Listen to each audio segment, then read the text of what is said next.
Good morning and welcome to the Gore Street Energy Storage Fund PLC interim results investor presentation. Throughout this recorded presentation, investors will be in listen-only mode. Questions are encouraged and can be submitted at any time just by using the Q&A tab situated in the right corner of your screen. Simply type in your questions and press send. The company may not be in a position to answer every question it receives during the meeting itself. However, the company can review the questions submitted today and publish responses where it's appropriate to do so. Before we begin, I'd like to submit the following poll. I'd now like to hand you over to Alex Canada, CEO. Good morning to you, sir. Thank you. And thank you everybody for joining here for the Gore Street Energy Storage PLC interim results presentation. Next slide, please. Four of us here from Gore Street. I'm joined by three of my colleagues. This is Alex Canada speaking, the CEO, joined by Sumi, our Chief Investment Officer, Paola, Principal on the Corporate Development side and Investor Relations, and Alicia, Principal on the Technical side. We'll run through the presentation today, and as our host just mentioned, we'll look to take questions there at the end of this presentation. Next slide, please. What are the financial highlights? First of all, I would say we're very happy with the portfolio performance, portfolio in terms of revenue, portfolio in terms of construction, and we can see some of these numbers highlighted here. Overall, energized capacity is now at 421 megawatts. That will go to over 750 megawatts by early next year in a total portfolio of 1.25 gigawatts. Dividend yield, obviously a high dividend yield at 12.3%, and NAV per share 100.5, so a slight decline quarter on quarter. We've avoided volatility in the NAV, so I think we're very happy in terms of how our assumptions have looked in terms of the progression of the portfolio, but we do see pressure in some of the GB curves and the Texas curves going forward. Overall NAV total return 42.7%. All of these numbers are supported by a strong focus on operational excellence. What does operational excellence mean for us? It means adherence to minimization of CapEx in terms of construction. It means strong focus on asset availability. If our assets are not up, we cannot make money, and a strong focus on the monetization of those assets in a diversified revenue situation as well as a geographical one. We also operate a very strong balance sheet. We have completed two new upsizes of debt facilities, but our debt remains as a market leading number, very appropriately low, and one that we'll be utilizing to build out the 753 megawatts while leaving excess capacity for new opportunities post that. Overall, as we sit here today, we have a rapidly growing operational capacity. We have 3 projects left in construction out of a total projects of near 27 projects. So at the end of a long journey to build out a well-diversified portfolio, multi-geographical portfolio, and multiple revenue opportunity portfolio, but coming now to the 753 megawatts, a steady state business. Next slide, please. Balanced portfolio. As I mentioned, we are in multiple markets, so we have multiple different types of revenue in different markets: GB, Ireland, Germany, Texas, and California. These markets are all weakly correlated in terms of revenue opportunities. So revenues we will receive in the Irish market are uncorrelated to revenues we'll receive in the GB market, even at the same time of the year. They are correlated, though, by our energy transition, so the rise of solar and wind and the decline of baseload power, but uncorrelated in terms of actual day-to-day revenue, which allows us then to build a well-diversified portfolio, not subject to one market's movements. Overall, revenue is also diversified. We're active in ancillary services, wholesale trading, and capacity market contracts. And that balance from our commercial and trading team allows us to generate best-in-class revenue per megawatt. We've also had a very strong focus on how big to build each of these assets. Duration, how long you can produce electricity for, is a key component of an energy storage system, and one that has to be built on fundamentals in the market we're operating. Right now, we have 1 hour systems in GB, 20 minutes in Northern Ireland, 1 hour going to 2 hours in the Republic of Ireland, 2 hours in Texas, 4 hours availability in California, and 90 minutes in Germany. And each of those decisions was based on what the market would pay to us for that incremental CapEx. It also allows us very strong optionality if and when we choose to extend duration, for instance, in the GB market, if we saw more opportunities in wholesale trading, for instance. Next slide, please. We have produced this slide over the last few quarters, really talking about where the portfolio is at. It's materially de-risked. We identified several aspects at the start of the year of the points we wanted to de-risk. The first one, GORE contract. This is the large contracted revenue contract we now have in place in California. Will produce revenue for us starting from June next year over the next 12 years. Accounts for nearly 40 to 45% of the revenue of that asset and brings the overall portfolio a much higher percentage of contractual revenue. So really de-risking of the portfolio as we have that baseline of revenue across the portfolio that we can then look to build on in the merchant activities we're engaged in. We, of course, are building out our portfolio. We have 3 projects left. I won't steal Alicia's thunder. She will go through these in detail, but Enderby, Big Rock, and Dogfish. And I'm very happy to report we're very pleased with the progress on all of those. That then gives, in the end, a well-diversified, low-leverage portfolio, producing strong revenues, much stronger than we would have had if we, for instance, stayed as a GB-only player. Next slide, please. Sumi. Thank you, Alex.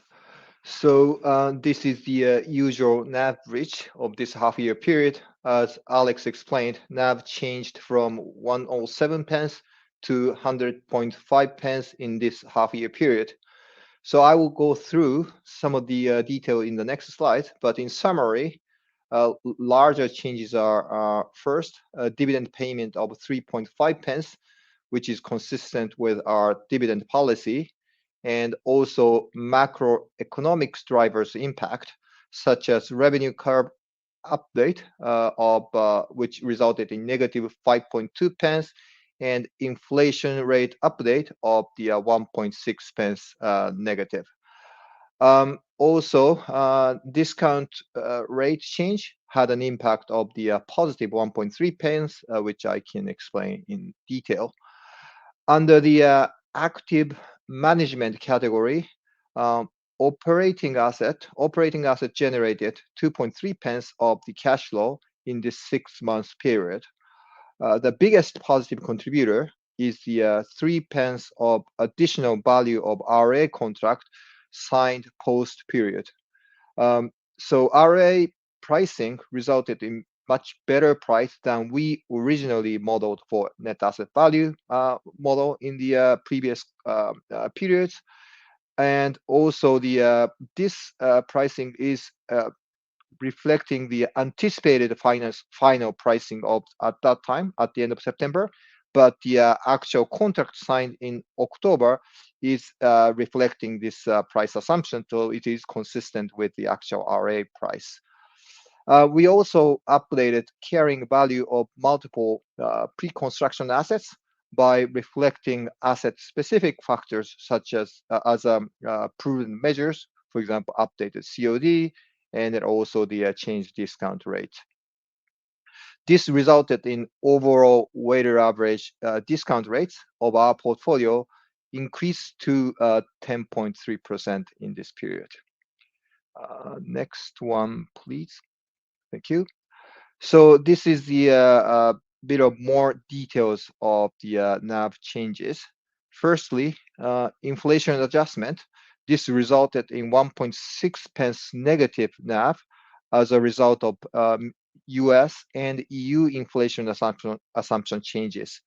We adjusted down these inflation rate assumption by 25 basis points in line with the decreasing core inflation rate in these regions.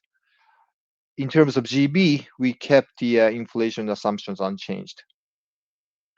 Next one, in terms of the discount rates, we the result of that is the positive NAV impact of 1.3 pence per share. Although there were recent BOE's rate cuts, we made no change in overall discount rate assumption. What has changed is the reflection of the construction progress of Enderby, Dogfish, Big Rock, and that is de-risking project status and resulted in the applied discount rate changes. Lastly, net portfolio returns of 2.5%. This is as a result of cash generation of 2.3 pence and also fund OPEX and DCF updates. Also, this includes what I mentioned already, 3 pence of the contribution of RA contract and updated carrying value of the pre-construction asset. Next section, page, please. Thank you. So this is a market forecast we included in the NAV assumptions, NAV calculations. So overall impact of 5.2 pence negative impact on NAV, which I explained earlier, is because of the downward adjustment of GB and US forecast coming from the third-party research houses, which reflecting recent prevailing pricing levels and gas prices. Based on that new forecasted amount, forecasted pricing, we expect gradual increase of GB revenue from 27 towards 2030 and stabilizes at that level after 2030. So this curve presented in here is based on weighted average captured price of our asset. So this is coming from two aspects. One is the gradual increase of the GB market price due to the contribution of the due to the market overall price increase, and secondly, increase in the average duration of a GB asset. In terms of Northern Ireland price, this is forecasted to drop because of the expected change in DS3 program in 2026. Also, we included Texas price drop as well from the expected new entry of the more and more battery project in this region. At the bottom, separated from these uncontracted revenue I just mentioned, we have also contracted revenue streams in GB, ROI, Northern Ireland, and California. These will be expected to generate stable revenue streams. Next, please. Next slide, please. Thank you. This is summary of the financing. So as announced, we have increased US Big Rock loan and then also Santander debt facility size in this actually post the period. Santander increased from 50 million pounds to 100 million pounds of facility size. This is a drawdown facility size, so not the to make sure this is not a drawn amount, so it's a facility size. In terms of the US construction finance, Big Rock is from First Citizens Bank, and the amount is increased from $60 million to $90 million. We expect to draw down this incremental $30 million for Big Rock project. We don't need to draw down, on the other hand, the additional Santander facility size of 50 million to complete our target of the 753 megawatt of operational portfolio, even before we consider ITC process. At the bottom, we summarized gross asset value debt percentage among the gross asset value based on new debt sizing.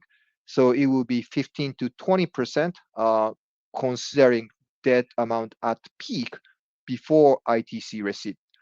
So this level is considering only additional amount we need to draw down to complete 753 megawatt of operating portfolio. This as a numerator, and then also as a denominator, we divide that by the current NAV plus the expected total debt drawdown amount. That concludes my section. Alicia, next one, please. Thank you. Thank you, Sumi, and good morning. Good morning, everyone. So firstly, summary of where we are on the portfolio with respect to different phases of projects within. Currently we have 421 megawatts of energized assets, and that now includes Ferrymuir project in Scotland that has been energized earlier this year, and is now fully participating in all available revenue streams. So it's participating in discharge services, wholesale market, balancing market, and also has started participating in the recently released quick reserve, which we're closely observing, and it's a very interesting new revenue stream from Enjet, so positive news there.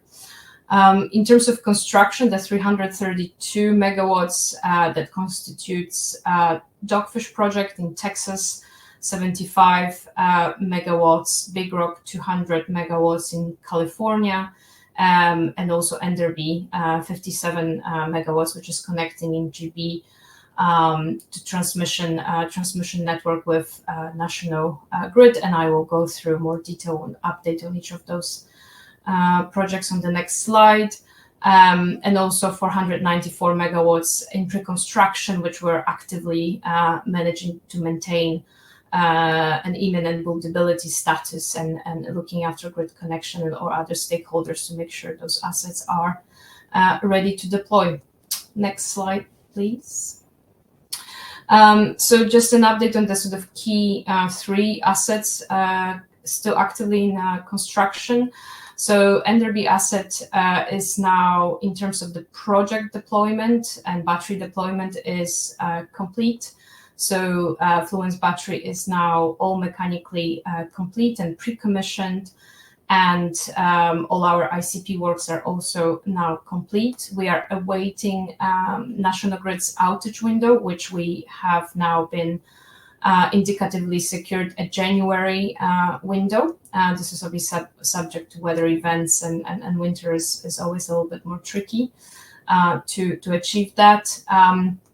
Just a small background drop to connect the previous announcements around Enderby, where we have explained the impact of some of the changes that National Grid had to do around removing Chinese supplier of control and protection processes and software within their network. And that meant that Enderby had to completely redesign and remanufacture its control, protection, and effectively all the interconnecting facilities. That took a big part of 2024 for National Grid to facilitate within their own design and their own manufacturing processes. And we only were able to secure the final interfaces with National Grid around September. And since then, we're looking to actively facilitate an outage window with National Grid. I expect that this is going to be now energized in January, as discussed. Big Rock, really good progress there. So we are happy to report now that we were able to energize all the interconnecting facilities for that asset. So our customer switch yard and the substation, which contains our 2 large transformers, are now fully energized. That's a very big milestone in terms of de-risking the asset construction progress. Allows us to move independently now from interconnecting parties that no longer stay on our risk register. We look to complete all the battery installation first week of January, and we will be moving to hot commissioning tests in January, and all capacity tests, looking to secure final sign-offs in time for array kickoff in June 2025. Dogfish progressing very well indeed since the beginning. It's on track to meet energization in February 2025. The project has been seeing a very steady state construction progression with no setbacks, and now that the project is materially de-risked as well, with all battery equipment now on site, inverters, batteries installed and mechanically complete, and also the DNO works, so interconnection works have been completed.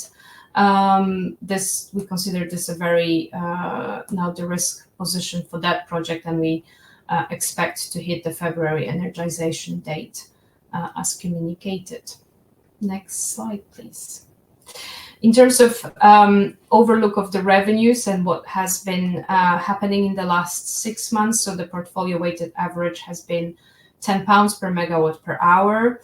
The key highlights in terms of the markets have been definitely Germany, where we have seen a very strong impact of solar penetration, solar generation in Germany, that effectively meant that conventional generations such as gas peakers in Germany were recovering the running costs by bidding into ancillary services at high prices, and that allowed batteries to capture those prices. And we expect that similar trend as a fundamental should continue as long as gas peakers are also still operating in the German wholesale and ancillary services market.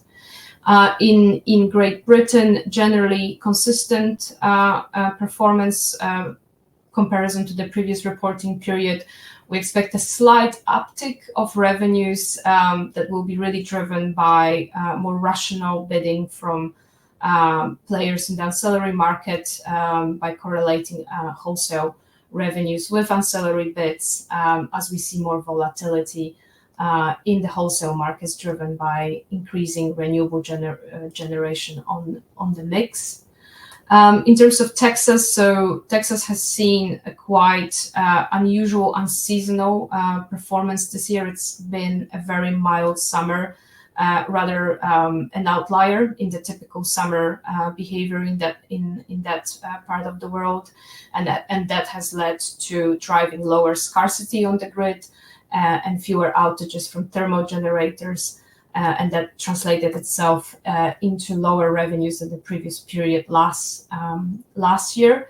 As mentioned, we expect this to be an outlier, and generally the seasonal trend of summer revenues should return going forward. In terms of Ireland, generally still strong steady state performance. Revenues are still in the teens per megawatt per hour. We have seen now the reduction in temporary scarcity scalar that has happened from October this year. And overall, we expect EirGrid to continue the DS3 program a little bit longer than what they communicated, as the progress of deploying the new future services system is slower than what EirGrid communicated in the past. So potentially an expected extension is something that we anticipate to see. Please, can I have the next slide? So just to round up the numbers and the overall performance in each of those markets. So as discussed, Germany was strong performance. We also have pre-qualified our asset into AFRR. In our active management approach, we always look to secure new revenue streams to be able to maximize the available pool of income for the projects. GB, we've been actively also deciding whether to keep some of the assets in BM, and we have chosen not to register our one of recent assets in the BM, which allowed us to capture a premium, and we're constantly evaluating those kind of decisions with our optimization strategy. Ireland, strong performance as indicated on the screen with 13.55. And we expect to see still an increasing number of trading participation also in Ireland. This is still a very small slice of a stack, but it's increasing as the market is becoming more and more mature. And Texas, that performance, as discussed, lower than the same time last year, but it has been an outlier from our analysis of previous historical trends in weather. Next slide, please. And this is to highlight the point about our efforts to increase the contracted share of revenues in our portfolio. So the team has worked very hard to secure a resource adequacy contract in California. This is a contract which can be compared to capacity market contracts in GB and Ireland, which we're all now familiar with. It's a guaranteed revenue stream that also kind of has a very fixed term, also providing predictable revenue streams. But similarly to capacity market, it's fully stackable and allows us to maintain control over an asset. So it's not a tolling agreement. We expect to keep control, and we expect to stack revenue streams from array on top of ancillary services and wholesale revenues as per other markets in which we operate batteries. Thank you. Thanks, Alicia. We'll now go through key milestones completed after the reported period. First being the commencement of the in-house trading activities. GORE Energy Trading, part of GORE Capital Group, has been appointed as the RTM for some of GSF's GB assets. The synergy is about having a dedicated RTM team that has as its sole focus to maximize GSF's portfolio of energy storage assets, independently of any other asset owner or having different assets in balance sheet, all respecting the unique technical characteristics of each one of those individual asset systems, and also joining forces with the asset management team responsible for this portfolio. The software was fully developed in-house by the GST team, which is led by Alan Small, you can see here on the slide, who has decades worth of energy trading experience. You will definitely be seeing more of Alan going forward.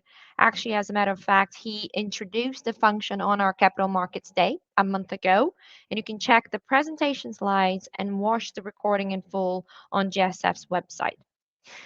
This commercial arrangement started in October, so like I said, after the reported period, and it now includes a portfolio of 5 assets, all located in GB, circa 80 megawatt in aggregate. It's really another step of GSF's strategy to take control of the value creation functions of energy storage on a holistic manner. It's still early days to share details of performance, but we look forward in reporting further details of this initiative and its outcome, its results. Next slide. Slide 19, yes. Another important milestone completed towards diversification buildup was the resource adequacy contract for the 200 megawatt, 400 megawatt hour Big Rock asset, which is located in California. Alicia already covered this, but just sort of to state its characteristics, this is a 12-year contract secured and announced in mid-October after reported period. This contract is expected to commence in the summer, June of next year, and it was secured at a $16 per megawatt per hour, above the investment case expected price. As Sumi's demonstrated on the NAV bridge a couple of slides ago, the price that actually secured exceeded the estimated and the reflected one in the March end NAV.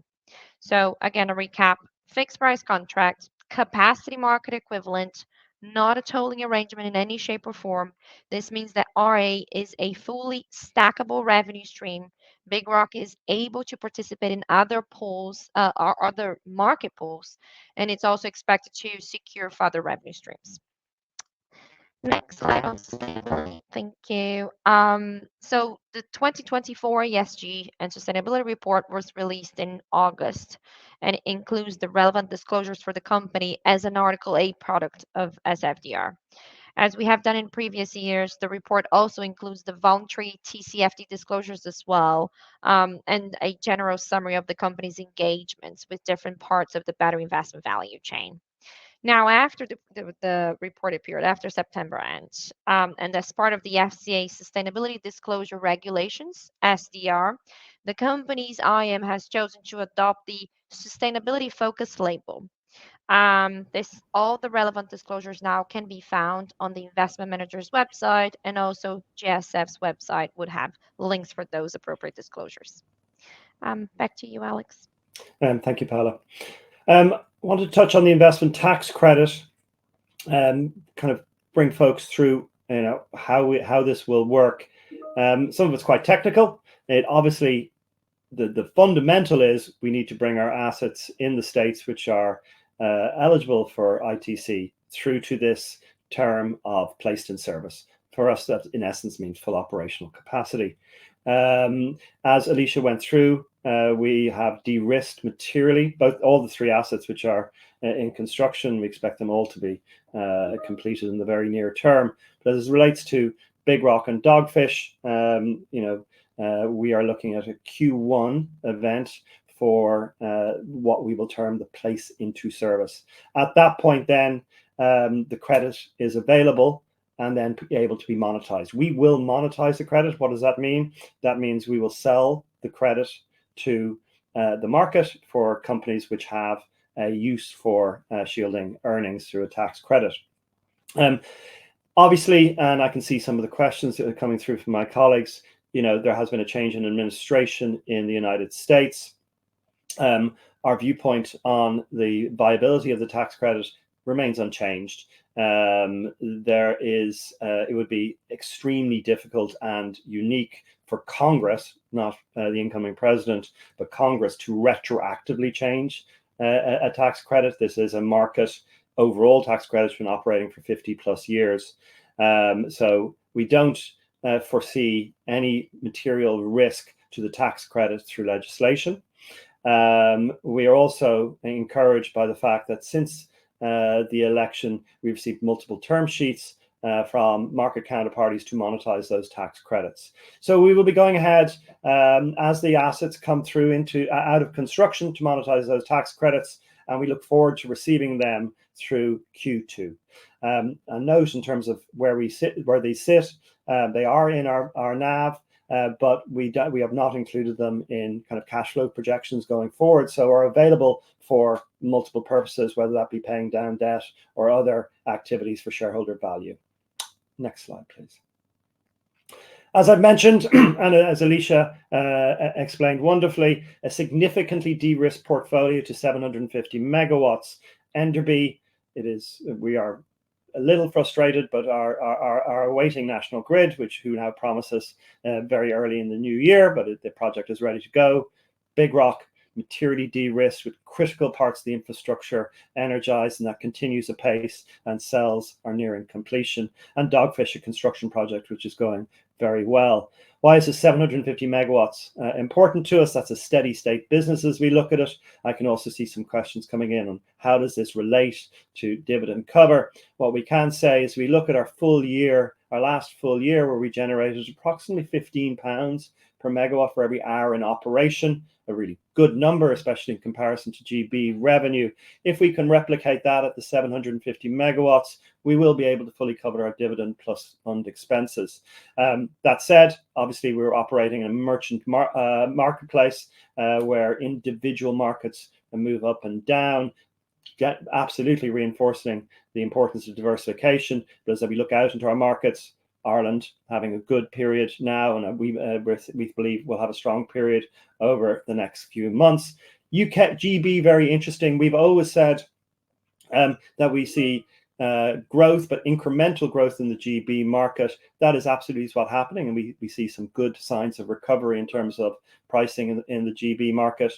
Texas, a market which is very dependent on weather events, but as one which has had a huge build out of solar and wind, and that does support the need for our storage facilities very heavily. And then finally, California, with a significant portion of our revenue contracted, giving this baseline revenue across the portfolio, supporting our activities on the more merchant side. So 750, very important milestone for the portfolio. It's very close, only 3 projects left out of multiple tens of projects. And with construction projects, guidance from us going very, very well, and expect near-term completion. Next slide, please. So in conclusion then, a de-risked portfolio, well situated in multiple markets, uncorrelated by revenue activities, but correlated by the energy transition and correlated by climate change. Strong focus in the organization on competitive cost per megawatt fully installed. So we spend the least amount of money to build the best systems. We also have a very close eye on when to add in extra duration. I think our colleagues here in Gore Street were exactly right in terms of the duration questions. What we've seen is credible reductions in cell pricing. Anybody who added duration over the last few years has done so at the highest possible cost point, and so return on capital employed would be very difficult. Here we now in a very good situation if and when we choose to extend duration, given the massive capex decrease.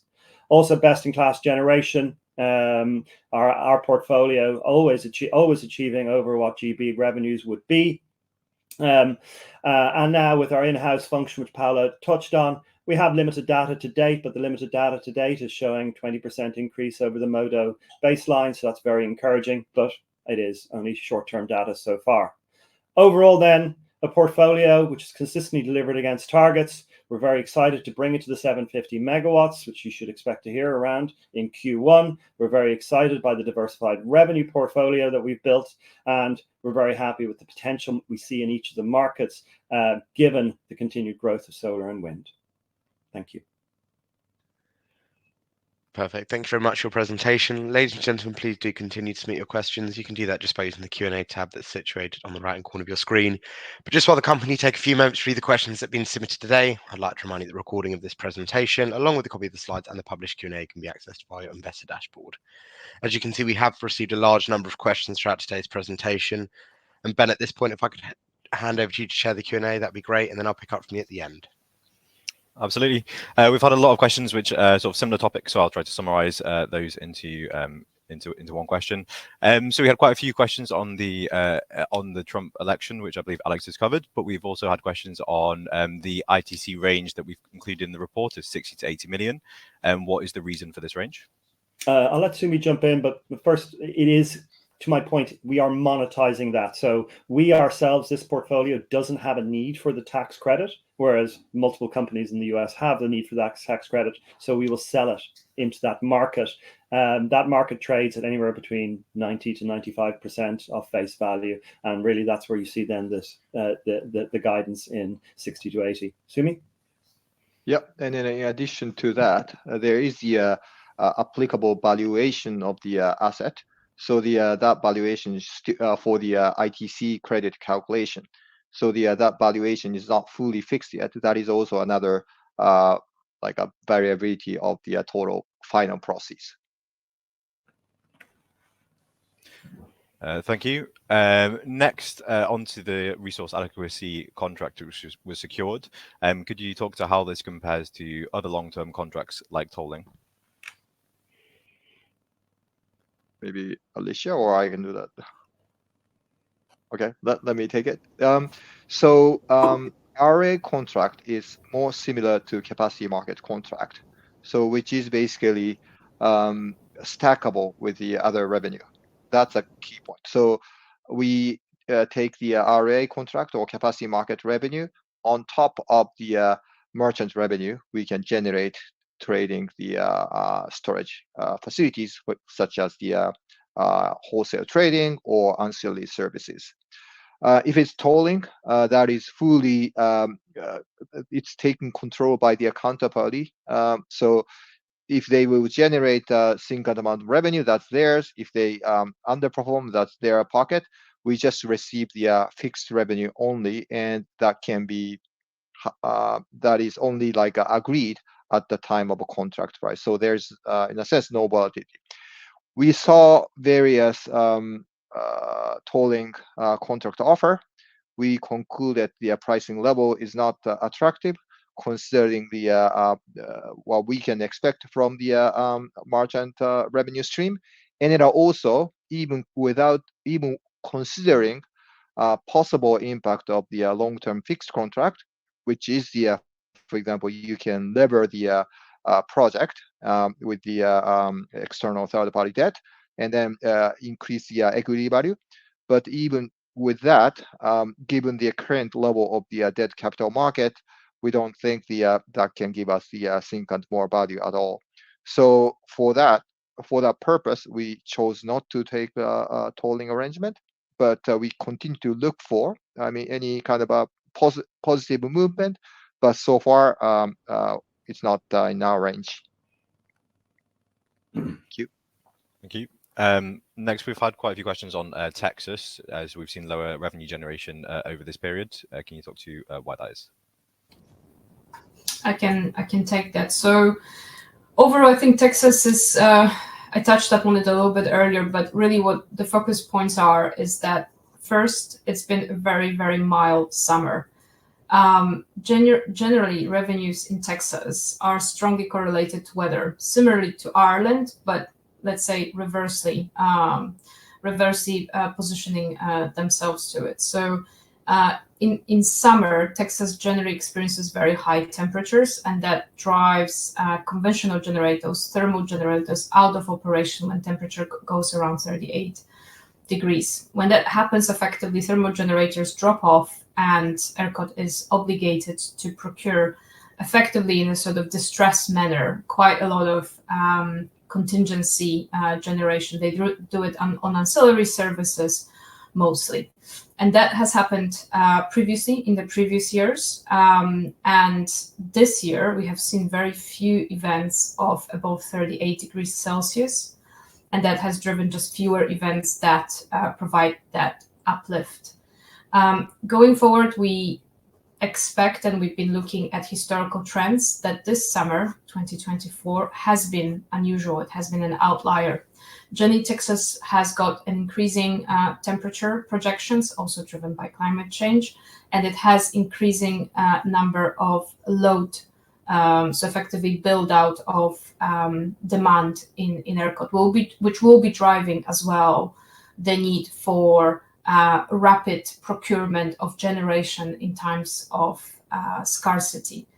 So that is one of the trends going forward, but the mild summer is what we attribute to this year's decrease.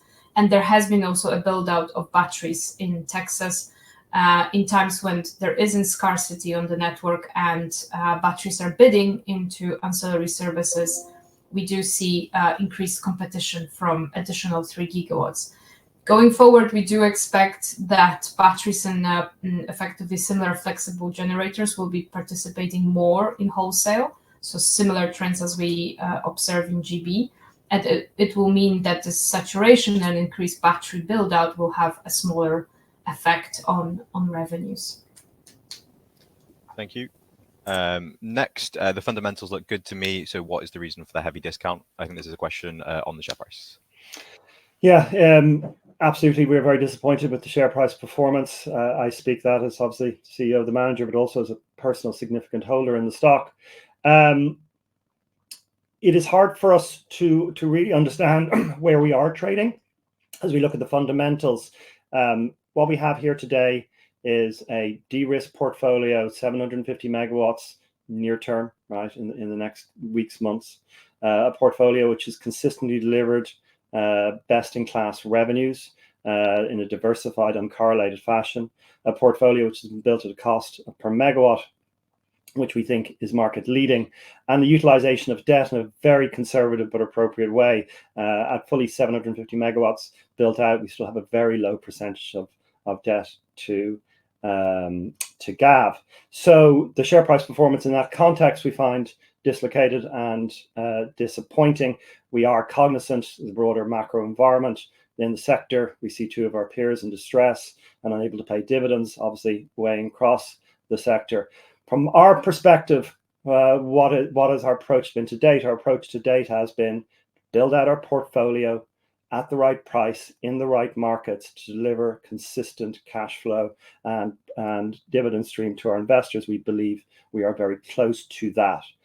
I would also note that post the 750 megawatts, the steady state portfolio, and given we know potentially large cash inflows, for instance, from the ITC, potentially looking at disposals in markets where we might have a higher percentage of our portfolio than we would naturally have in a balanced portfolio. We will look at mechanisms to deliver shareholder value, whatever those mechanisms might be. Right, we have done our job to get to the 750 to a steady state. After that, we need to absolutely look at shareholder value here and how we get recovery back in our share price. And you should be sure that is an ongoing conversation between the manager and the board. Thank you. Next, moving to debt facilities, could you speak to the two debt facilities the company has and what these are expected to be used for?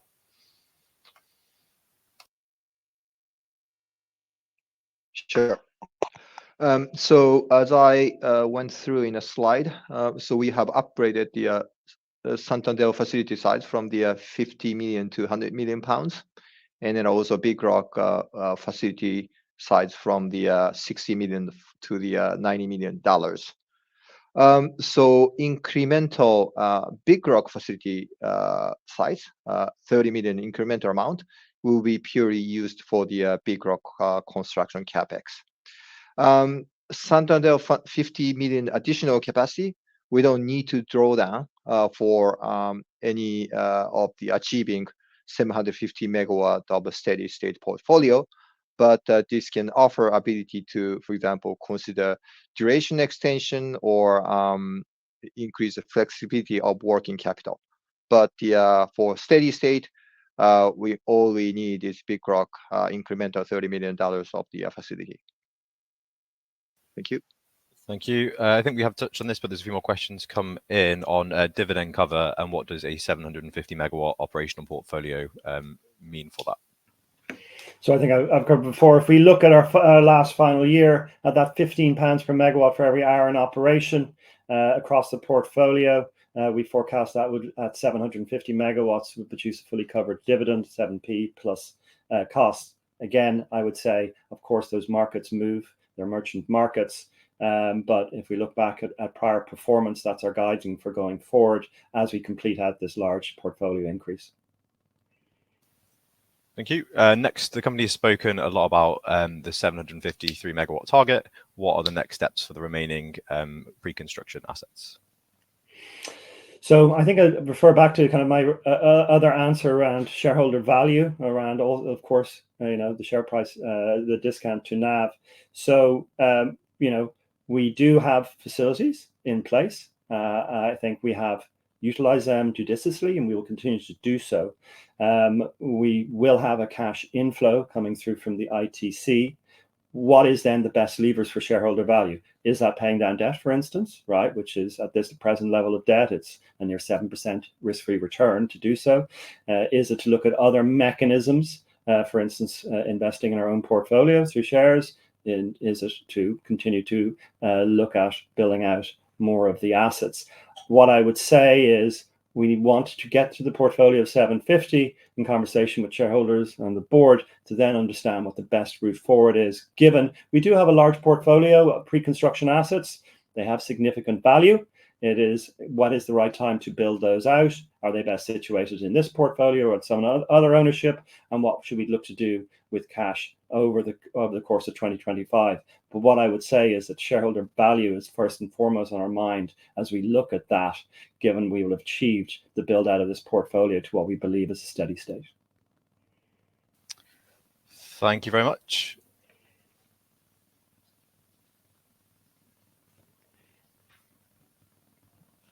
I'm sorry, Paolo, you're on mute.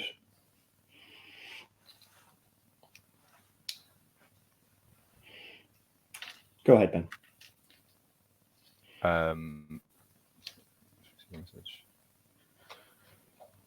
I'll pass over to I'll pass over to Alex for any closing remarks that you may have. Thank you. No, thank you all. As we sit here today, I think the key message is coming through here. 3 projects, final advanced stages of construction, materially de-risked, strong revenue potential across the portfolio and demonstrated in our results, good judicious use of leverage, and well situated then for a strong 2025. Perfect. I'd just like to thank you all for updating investors today. Could I please ask investors not to close the session, as you'll now be automatically redirected to provide your feedback in order the management team can better understand your views and expectations. This will then take a few moments to complete, but I'm sure will be greatly valued by the company. On behalf of the management team of GORE Energy Storage Fund PLC, we'd like to thank you for attending today's presentation, and good afternoon to you all.